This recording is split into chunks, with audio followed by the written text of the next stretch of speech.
Can we be open to the concept of removing and reusing good found in a bad situation? It's not that difficult if it's a physical object. The first thought which comes to mind is a block of cheese with a green spot on it. If you cut off the green spot, you can eat the rest. It was a moldy situation, but the bad has been removed and the good has proven to be nourishing. So what about faith? Before I go any further, I should explain why I'm in front of you today in this capacity as well as in my normal one.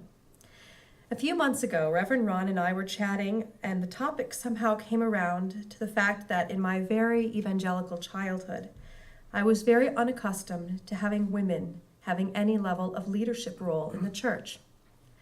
Women were not permitted to be pastors, deacons, music directors, that last one has changed in the last 15 years, or basically any role outside of early childhood education, so Sunday school teachers. It sounds funny, but after a decade and a half of rejecting the teachings of my childhood, I've clung to one insignificant little detail: female pastors. I will admit it has made me uncomfortable in the past, and I find that almost amusing. I've broken probably every other non-illegal rule offered by evangelicalism, and yet this one little thing still sticks to me. Reverend Ron apparently found it amusing too, because the next thing I knew, I was on the schedule to give the reflection. So here I am, and it's my first time standing in front of a congregation without an accompanist ready to be cued at any moment. They will say that most first-time authors start with autobiographical material. It's always best to start with what you already know. Therefore, I'm going to be bringing this reflection to you from the following angle. Recovering evangelical who has come to terms with my faith. I wasn't just raised Baptist, Pentecostal, or Methodist. I was an IFCA, a member of the Independent Fundamentalist Churches of America. By the time I was 18 years old, I had stood with my family and church friends in 4 street-side anti-abortion picket lines, not of my choice, holding a sign. I had been on missions trips to Puebla, Mexico, inner city Chicago, inner city Detroit, and Grand Rapids, Michigan. I had participated in door-to-door evangelizing in both my hometown and various other locations. My friends graduated from our Christian high school and attended schools such as Bob Jones University, Pensacola College, Word of Life, Moody Bible Institute, and the Dallas Theological Seminary. Girls had long hair, boys had short hair. Girls were frequently wearing long skirts and dresses. Boys tucked in their shirts. There was only one acceptable form of love or sexual identity, and that was the so-called traditional family unit.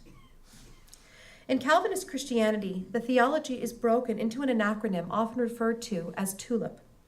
The T stands for total depravity. That is what we are. We are born evil, or so we're told. Born wicked, born impure. We are sinful because of Adam and Eve's original sin, and thus without Christ's forgiveness, and we remain evil and sinful. We are born naturally unworthy of God's love. How does one then obtain such forgiveness? The scriptures would apparently make it quite clear. Believe on the name of the Lord Jesus Christ and thou shalt be saved. There's a million other verses that any good evangelical child can repeat off the top of their head. That seems simple, but it's much more involved. You must be willing to dedicate your life to Christ. As a Christian, you must believe in him so much that you are willing to do whatever he asks, to give everything you have to him. Whatever plans you had for yourself, whatever dreams, whatever self-made definitions are now obsolete. If you want to be his, if you want to be a real Christian, this is what you must do. It is such a pathetic existence in the life of a child who doesn't want to give complete control of their body and their future to something unseen. My friends were able to do it. Their prayers were so sincere as teenagers, they would rededicate themselves to Christ over and over, with tears running down their faces. Pretty, good girls with long blonde hair, innocent smiles, and bright futures ahead of them. And there I sat, unable to do it, unable to hear God, unable to understand why he never heard me. I was weary of wanting it, exhausted by the effort of trying to get his attention. I remember singing the chorus we often sang in youth group meetings to myself, trying to create a spark, a glimmer, anything. And it went like this. Light the fire in my weary soul, fan the flame, make my spirit whole. Lord, you know who I am, so light the fire in my heart again. But nothing happened. I was ostracized by the only community I knew, and I became a rebel. When my crush in high school came out of the closet, I started a campaign for sexual equality in my fundamentalist church. I expected both outrage and some support. I received none. My ridiculous little tirades were not even worthy of notice. And eventually they died down as any hope in me died down for my faith. Faith, belief. What was all of this? I knew that I couldn't believe in a God who couldn't love me for not being willing to sell myself to him for the price of eternal security. I spent too many years convinced that I was the most horrible critter imaginable. At a certain point, I looked at the self-made shackles and walked away. It took years of avoiding anything religious for someone to bring my issues to my attention. They quoted a film for me. You are not wicked. You're just not being honest with yourself. God was never angry at you. You are angry at God. And it was such a wake-up call. Yes, I'm angry. I'm angry because I cannot imagine a loving God that would allow the atrocities committed in his name for so long, for so many millennia. The sense of community that we enjoy here is quite different. And here's one point that I think is very interesting. We have the acceptance of being unsure.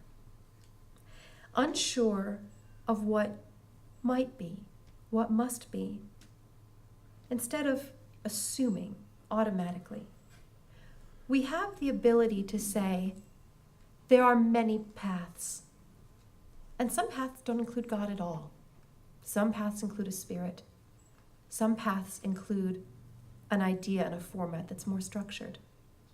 But what we do not have to say are the words that I was taught from my earliest days of being alive. John 3:16. For God so loved the world that he gave his only begotten Son, that whosoever believeth in him shall not perish, but have everlasting life. Said in the King James Version on purpose. Here, I would like to pause. Because what if this isn't the way at all? What if there is more? What if we can be open to something more without letting go of the past? And for that reason, I would like us to have a relatively early musical reflection together. I would like us to all sing something together in Latin. Now, any good evangelical will tell you that we do not like Latin. No. That is the Catholic side. That's not us. It's Catholic. It scares the bejesus out of us, actually. Because if anything else, I think what they won't admit is that they don't understand it and they never took the time to learn it. But that was how I was raised. Oddly enough, I grew up to be a medieval musicology nut who spent a year studying 12th century music at Oxford. So Latin is something that I actually quite enjoy. Latin was an intellectual language. by the time it became a liturgical language. If you could read in the medieval times, it was the international language of written communication in Europe, providing European minds with an easy way to have a common tongue. So in this common tongue, I would like us to sing 3 words which are common to us, basically meaning give or grant us peace. Dona nobis pacem. No mention of God. A request of the community for all of us to share together with all of us in this. Now, I had the idea that we could possibly do it as a round. I've decided that maybe that's not exactly in line with what I want to do, and I've already seen 2 disappointed faces in this congregation right now. But I think that for the sake of everybody together and for creating a sense of unity, let's go ahead and sing the whole thing all the way through together. This is number 388. Please remain seated. I didn't learn that in church. I learned that on the We Sing campfire tapes that my parents used to play for us in the car to keep us from talking too much and from being loud. So, many of us in this room do not believe God exists at all. Many others believe in God by another name, another gender, no gender, no form, a spirit, a life force, or anything at all. I'm a musician. I am not a scientist. I am certainly not a philosopher. And I cannot imagine that anything which might have been involved somehow with the evolution of our planet could possibly be fathomed by my insignificant lump of gray matter in my skull. That lump of gray matter couldn't possibly understand its laws either. Like a child's telephone game, if there have been rules, thoughts, or doctrines passed down to us, it has long been distorted by our own ears. I believe that we've been distorting the idea of faith for a very long time because it's a way to feel control over something. The 2 ideas which I think to be the most important throughout human history have been, why are we here? And what makes me worthy of going somewhere else than here after I die, if anywhere? This brings to mind the story by the Venerable Bede. Bede told the tale of a bird that came from a dark, wintry night and flew for a moment into a warm-lit hall where there was feasting. For a brief moment, the bird felt no sting of the cold, but eventually found a window back out, and thus it passed from darkness into darkness, with just the light in between. Therefore, such are our lives. Where we come from and where we go, we do not know. We only have the light of this moment. So where do we come from? Where do we go? Do we go anywhere? And who decides? The world has been at war over the ideas of this for millennium after millennium. So if I'm not willing to bow any longer to the idea that Jesus Christ is the only way to heaven, and that his Father, God above, created me only so that I could bring glory to him, what do I believe? I believe in the still small voice of reason and tranquility, which often found me when I was a teenager living in the woods in northern Michigan. With my nearest neighbor nearly 4 miles away, and a rather tumultuous relationship with 2 parents who were baffled by their very hard-headed and very loudmouthed oldest daughter, I found myself wandering for hours, sometimes for an entire day in the woods. There between the leaves, which sound like drops of rain when they blow in the warm summer breeze, I found that there was something else that I was listening to. If God exists, he, she, it was there, between the leaves, in the warmth, in the spirituality of life and nature. I believe that something good must come from every bad situation somehow. So how does someone take a poisoned viewpoint on faith and turn it into something good? Can faith be rescued from the garbage disposal, wiped off, repainted, and restored? Yes, it can, but not in its original form. Instead, I can be open to the positive portions of my life as a former and recovering evangelical. Number one, I've learned to trust that there could be something unseen, something which I do not understand. This is good because this teaches me that I can also trust in love. I can touch someone I love, but I can't touch love. Hope. I have to believe that hope is still there for everybody. And friendship, even when I don't see it. Number two, I have learned to be still. The phrase I was taught as a child was, be still and know that I am God. I've adapted that. I've just learned to be still. I cannot yet live in the moment. I'm working on that. I'm relatively new to the UU community, and that is something that is difficult for me still. But I can at least be still. Number three, that my community is part of who I am, but I can choose my community. I can choose to walk away and find another one. One of the best things about coming to Tucson, and I've been here now for about 18 months, is the chance to be in a place like this. I don't want to sound offensive, but what makes this place to me so amazing are the snowbirds and the retirees and those who are of a generation above me. You have all had such rich lives, and I have so much to learn from all of you. You came from so many different places, experienced so many things, and now you're here. And that is incredible. And it's an honor to share the room with you right now. But we can also learn from the things that we have left behind as well. Sometimes I feel that we are too quick to push aside the traces, the fragments of traditional faith, such as Protestant Christianity, for fear of hurting, as many of us once have. My childhood was poisoned. I've omitted the majority of the negative aspects of life in an isolated fundamentalist community because it's not relevant, but believe me, I know the feeling. I know how it feels. I share your pain. If you come from a community that you've left, if you were lucky enough to have come from a community that you can still identify with, I'm very happy for you. And pushing it aside without dealing it will simply allow that pain to be reborn in another way.